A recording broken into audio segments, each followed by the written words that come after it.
Next, into our VNL newsroom. A man is in jail after a family domestic disturbance involving a shotgun. Police say they were called around 11:30 to the 3200 block of 20th Street South, where they say 45-year-old Cedric Elder was barricaded inside his home with a gun and his wife and 2 children.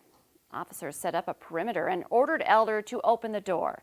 They say a short time later he opened the door but tried to escape down a stairwell. Officers at the bottom of the stairwell arrested him. He's now in the Cass County Jail for terrorizing. Police entered the apartment and located his wife, children, and the shotgun. Also breaking overnight, a Fargo man is hurt and facing drunk driving charges after an early morning crash on the I-94 I-29 tri-level in South Fargo. The Highway Patrol says 35-year-old Timothy Brandt was westbound on I-94 around 1 a.m. when he hit the median and ended up in the eastbound lanes. He was taken to the hospital with non-life-threatening injuries. He is charged with DUI. Police say alcohol was involved in a sideswipe crash in the Northern Valley. State troopers say 22-year-old Gerhardus Vanderlinde of Hallock crossed the center line on Highway 75 just before midnight and sideswiped another pickup coming the other direction. The impact tore a tire off the trailer that Vanderlinde was pulling, and his pickup ended up in the ditch. Troopers say he had been drinking. He was taken to the hospital, but he is expected to recover. No one else was hurt. New this morning, Moorhead police are looking for help tracking down a burglary suspect who was caught on at least one home surveillance camera. Take a look. This picture is from 6 o'clock last night in the backyard of a home in the 200 block of 44th Avenue South. Officers checked the area and located forced entry to a window, but no one was inside. Police say there is evidence that the suspect was inside at one point. Moorhead police are asking people to check their surveillance cameras for any pictures or video of this man. He's described as a white man wearing a dark stocking cap, gray sweatshirt, and blue jeans. Contact Moorhead police with any information. Breaking overnight, CBS and NBC News are now projecting Joe Biden as the winner of the race for president in Arizona. The call came late last night, 9 days after Election Day. With Arizona's 11 electoral college votes, Biden now has 290. President Donald Trump has 217. This is the first time Arizona has elected a Democrat for president since 1996. President Trump still has not conceded the election. North Carolina and Georgia remain too close to call. Georgia begins its recount today. A crash on I-94 near Monticello, Minnesota, sent smoke and flames billowing into the air. 29 vehicles were involved in this pileup. Half of them were semis. State troopers say no one was seriously hurt. I-94 was shut down in both directions for a couple of hours as crews worked to put out the flames and clear the scene. First responders believe the crash may have been caused by icy roads. Good time to get a check of our first alert storm team forecast. We know it only takes a little snow to create some icy roads, but Lisa, let's talk about right now. Cold and quiet.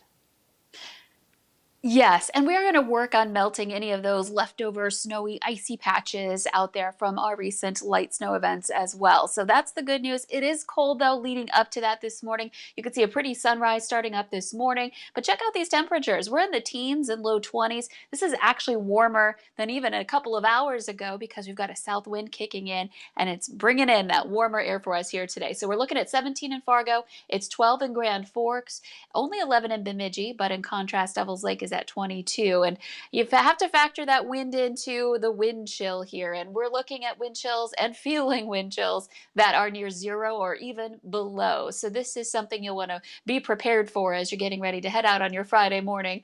0 is how it feels in Grand Forks, a wind chill of 4 in Fargo, and 4 to 5 below up along the Canadian border too. Even Valley City, it feels like 2 below. So again, a chilly morning. We do have a couple of clouds rolling through, but otherwise we've got a clear, mostly sunny start to our day today, and we'll keep that sunshine around through much of the day. A look at your bus stop forecast this morning. The kids will definitely want that extra layer or two hat and gloves too, with temperatures as cool as they are, especially when we factor in that wind. Heading home, not so bad, and lots of sunshine out there too. We're going to see temperatures rise into the 30s to some low 40s today.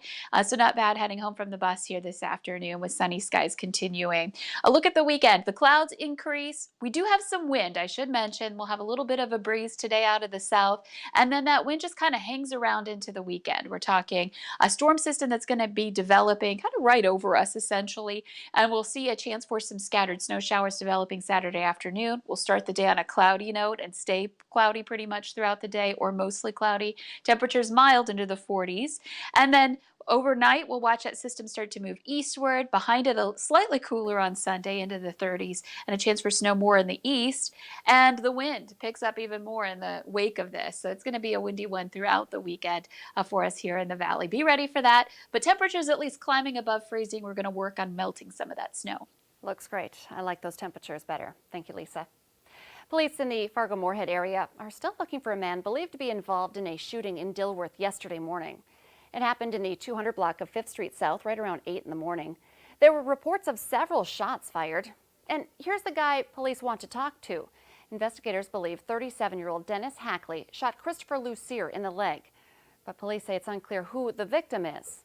Police believe it was an isolated incident between the two men. Lucier had surgery on his leg, but there's no word yet on his condition. North Dakota Governor Gov Burgum wants the state Supreme Court to decide a dispute over his appointment to fill a legislative seat that was won by a candidate who died before the election. Burgum filed the lawsuit yesterday with the state's high court.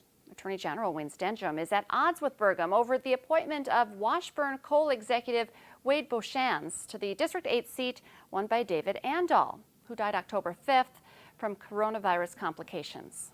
Stenjum says the legislative branch, not the executive branch, has the authority to fill that vacancy.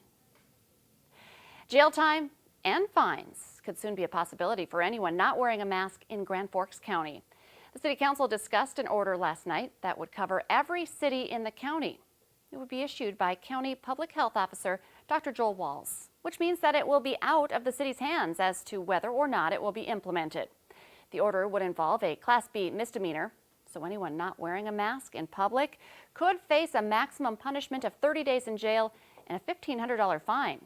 Mayor Brendan Bochensky, who supported the order but expressed concern about it being a misdemeanor charge, told the City Council that it was time to take serious steps to stop the spread of COVID.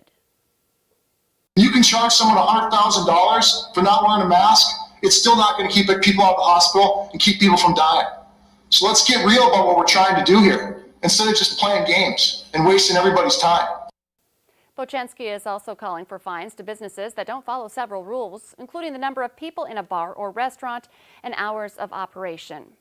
First-time offenders could see a fine of $500, a second offense, $1,000. The city of Jamestown has approved a mask mandate as well, but it's another one without any penalties. The mayor says face coverings are now required in all indoor and outdoor environments where people are exposed to non-household members and when social distancing is not possible. North Dakota health experts are reporting another high round of COVID-19 cases in the state. 404 new cases in Cass County alone were reported yesterday, with a daily positivity rate of nearly 14%. 11 new deaths were reported, bringing the state total now to 697. Sanford Health in Fargo is fighting to stay ahead of the overwhelming COVID-19 surge. They have 113 COVID patients right now, and it could soon hit 150.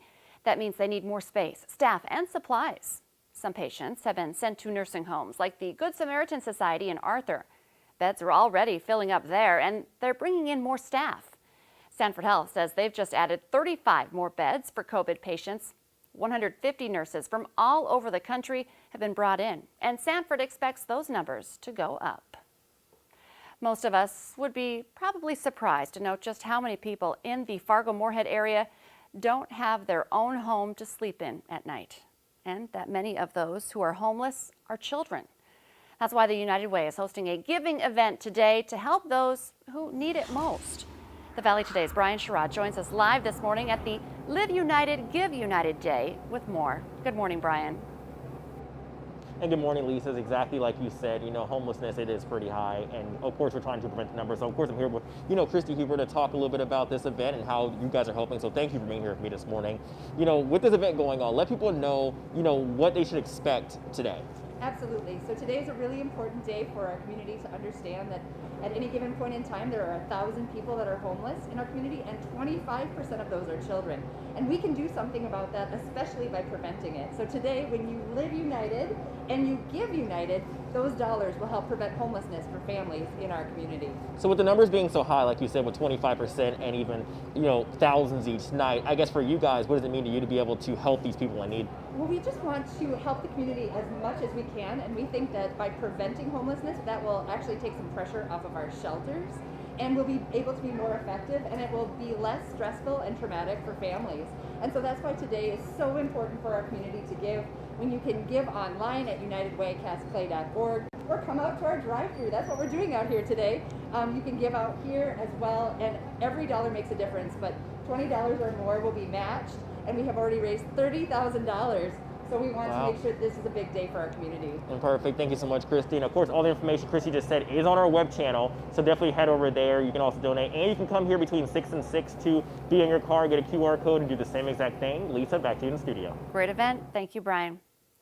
Hey, how would you like to see this coming at you during your next golf game? A golf pro at a country club in Florida was stunned to see this monster at the Valencia Golf Club in Naples. He did a double take at first, then got a closer look. It's a big guy. The golf pro knows the course well, but says he's never seen a gator that huge. Turns out the gator is a regular in a nearby neighborhood. It actually has a name. They call him Al. Let's get our answer now to our question of the morning on Facebook. 9 out of 10 people say if this person asked for a raise, they'd give it to him. Of course, the babysitter. The Today Show and CBS This Morning are just about to start, but the Valley Today rolls on right now on the Fargo CW.